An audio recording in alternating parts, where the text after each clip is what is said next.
একটি হিংস্র কালো চিতা দ্রুত মুখ বড় করে ছেলেটার দিকে ঝাঁপিয়ে পড়ল, কিন্তু আসলে সে তাকে কামড়াতে নয় বরং বাঁচাতেই চেয়েছিল, কারণ তার নিচে আগে থেকে একটি বিশাল অজগর অনেক দিন ধরে তাকে শিকার হিসেবে লক্ষ্য করছিল। এই জঙ্গলে বেঁচে থাকতে হলে ছেলেটাকে কোনো নিরাপদ জায়গায় নিয়ে যেতে হবে, তবেই সে এখানে টিকে থাকতে পারবে। কিন্তু একা চলাফেরা করা কালো চিতাবাঘ তার দেখাশোনা করার জন্য উপযুক্ত ছিল না, তাই সে ছেলেটাকে নেকড়ের গুহার বাইরে রেখে চলে যায়। তবে ছেলেটা নিরাপত্তার কথা ভেবে সে খুব দূরে যায়নি, কাছের ঝোপের মধ্যেই লুকিয়ে থাকে সবকিছু নজরে রাখার জন্য। কিছুক্ষণ পর গুহার ভেতর থেকে একটি ছোট নেকড়ে প্রথমে মাথা বের করে। সেই ছেলেটাকে সবার আগে দেখতে পায়।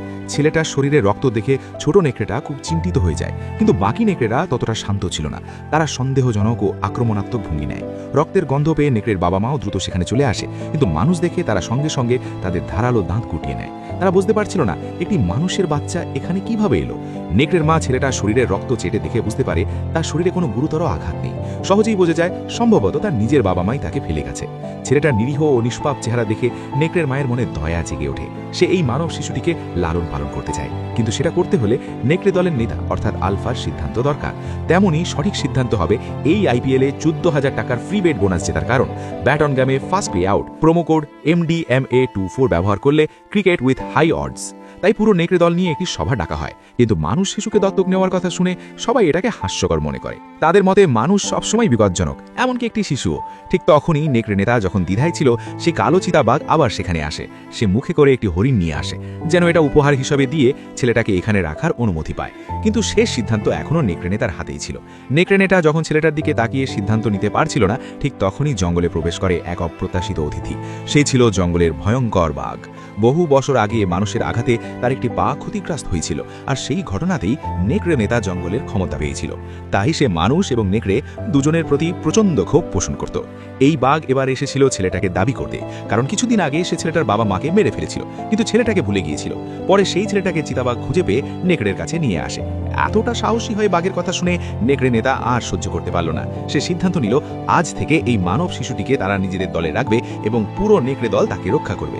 সে সঙ্গে সঙ্গে ঘোষণা দিল আজ থেকে পুরো নেকড়ে জাতি এই মানব শিশুটিকে রক্ষা করবে। নেকড়ে নেতার সুরক্ষায় ছেলেটি ধীরে ধীরে এই জঙ্গলে বড় হতে থাকে। কালো চিতাবাঘ তার শিক্ষক হিসেবে তাকে শিকার করা শেখায়। শুধু তাই নয়, সে তাকে জঙ্গলের নিয়ম কানুনও শেখায়। সে বলে যখন কোনো প্রাণীকে শিকার করবে তখন তার চোখের দিকে তাকাতে হবে, যাতে তার আত্মা একা না চলে যায়। এছাড়াও ছেলেটির আরেকজন শিক্ষক ছিল একটি কালো ভালুক। চিতাবাঘের থেকে সে সম্পূর্ণ আলাদা। সে ছিল খুবই কঠোর।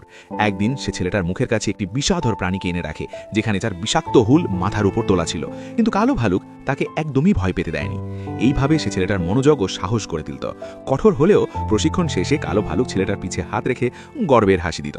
সে সত্যি ছেলেটাকে খুব পছন্দ করত, কিন্তু ছেলেটা দেখতে আলাদা হওয়ায় নেকড়ে দলে এসে খুব একটা গ্রহণযোগ্য ছিল না। শুধু যে নেকড়ে মা বাবা তাকে বড় করেছে এবং তার নেকড়ে ভাই তারা তাকে পরিবারের মতোই দেখত। তার মতোই আরেকজন ছিল একটি ছোট সাদা নেকড়ে। জন্মগতভাবে সে অ্যালবিনো হওয়ায় নিজের দলের কাছ থেকে অবহেলিত ও নির্যাতিত হতো। তবে ছেলেটার মতো সে কখনো পাল্টা প্রতিশোধ নিত না। সে ছিল খুবই শান্ত ও সহনশীল। ভাগ্যক্রমে এই সাদা নেকড়ে ছেলেটার বন্ধু ছিল। তার সঙ্গেই ছেলেটার শৈশব অনেকটা একা কাটেনি। তারা সবসময় একসাথে খেলাধুলা করত, দৌড়াতো আর জঙ্গলে লুকোচুরি খেলত। এইভাবেই দুটি ছোট মন জঙ্গলের মধ্যে একে অপরকে সান্ত্বনা দিত এবং একসাথে বড় হতে থাকে। হঠাৎ করে চারপাশের রক্তের গন্ধ ছড়িয়ে পড়ে। মনে হচ্ছিল কোনো প্রাণীকে শুদ্ধ শিকার করা হয়েছে। ছেলেটা ভয় পেয়ে যায়। সে দ্রুত নিজের পা পানির নিচে আটকে রাখে যাতে সে ভেসে না ওঠে। এভাবে কয়েক মিনিট সে নিঃশ্বাস আটকে রাখে, কিন্তু বেশি সময় ধরে নিঃশ্বাস বন্ধ রাখায় সে আর সহ্য করতে পারে না এবং মুখ দিয়ে কিছু বুদবুদ বের হয়ে যায়। এই মুহূর্তেই জঙ্গলের ভয়ঙ্কর বাঘটি তার উপস্থিতি টের পায়। সে স্থির দৃষ্টিতে পানির দিকে তাকিয়ে থাকে এবং সেখান থেকে সরতে চায় না। ছেলেটার শ্বাস প্রায় বন্ধ হয়ে আসছিল, ঠিক তখনই বাঘটি হঠাৎ সেখান থেকে চলে যায়। পানির বাইরে এসে ছেলেটা প্রাণপণে দৌড়াতে শুরু করে, কিন্তু হঠাৎই তার পিছন থেকে ভয়ঙ্কর শব্দ শোনা যায়। বাঘটি আসলে লুকিয়েছিল এবং সুযোগের অপেক্ষায় ছিল। ভয়ে দৌড়াতে থাকা ছেলেটা কিছু বুঝে না ওঠার আগে একটি মানুষের তৈরি ফাঁদে পড়ে যায়। তার চিৎকার পুরো জঙ্গলে ছড়িয়ে পড়ে। এই শব্দ শুনে কাছেই থাকা কালো চিতাবাঘ দ্রুত সেখানে ছুটে আসে। ভাগ্যক্রমে ছেলেটার শরীরে বড় কোনো আঘাত লাগেনি। সে একটি প্রাণঘাতী তারের ফাঁদ থেকে অল্পের জন্য বেঁচে যায়, কিন্তু বাঘটি তখনও গুহার বাইরে ঘুরছিল। এমন অবস্থায় উপরে ওঠা বানেই নিশ্চিত মৃত। ঠিক তখনই ছেলেটা বুঝতে পারে না কি করবে। হঠাৎ উপরের দিক থেকে ভারী পায়ের শব্দ শোনা যায়। তারপর নিচে নেমে আসে একটি বিশাল প্রাণীর সুর, যা ছেলেটাকে জড়িয়ে ধরে উপরে তুলে নিয়ে যায়। উপরে উঠে ছেলেটা অবাক হয়ে যায়। তার সামনে ছিল জঙ্গল জঙ্গলের রোখা গর্তে একটি বিশাল হাতি। এই হাতিটির শরীরে সাদা দাগ ছিল এবং সবচেয়ে চোখে পড়ার মতো ছিল তার ভাঙা একটি দাঁত। হাতিটি কোনো কিছু না বলে শান্তভাবে সেখান থেকে চলে যায়। ছেলেটারও সময় নষ্ট করার সুযোগ ছিল না, সে দ্রুত চিতাবাঘের সঙ্গে সেখান থেকে চলে যায়। কিন্তু এই ঘটনার পর চিতাবাঘ মনে করে জঙ্গল আর ছেলেটার জন্য নিরাপদ নয়। তার মতে ছেলেটাকে মানুষের দলে ফিরিয়ে দেওয়াই ভালো, কারণ মানুষের গন্ধে বাঘ দূরে থাকে আর সেখানেই সে সবচেয়ে বেশি নিরাপদ থাকবে। তবুও ছেলেটা এই জঙ্গলকেই তার নিজের ঘর মনে করে ফেলেছিল, কোনোভাবেই সে এখান থেকে যেতে চায় না। কালো চিতাবাঘ বুঝতে পারে তাকে জোর করে সরানো যাবে না, তাই সে একটি শর্ত দেয়। সে বলে পরের নেকড়ে দলের রানিং হান্ট প্রতিযোগিতায় যদি সে টিকে থাকতে পারে তাহলেই সেখানে থাকতে পারবে। এই প্রতিযোগিতায় সব ছোট নেকড়ে একসাথে দৌড়ায়। মাঝপথে একজন শিকারী তাদের থামানোর চেষ্টা করে। যে প্রথম পৌঁছতে পারে সেই ভবিষ্যতে নেকড়ে নেতা হওয়ার যোগ্যতা পায়। ছেলেটার জন্য এটা খুব কঠিন ছিল, কারণ তার শরীর নেকড়েদের মতো শক্তিশালী নয়। সে সবসময় অন্যদের থেকে একটু ধীর ছিল, তাই প্রতিদিন সে প্রশিক্ষণ নিতে থাকে। ধীরে ধীরে নিজের দুর্বলতা কাটিয়ে ওঠার চেষ্টা করে। আর সঙ্গে শুধু একটাই সঙ্গী ছিল, তার প্রশিক্ষক কালো চিতাবাঘ। অবশেষে সেই প্রতিযোগিতার দিন চলে আসে।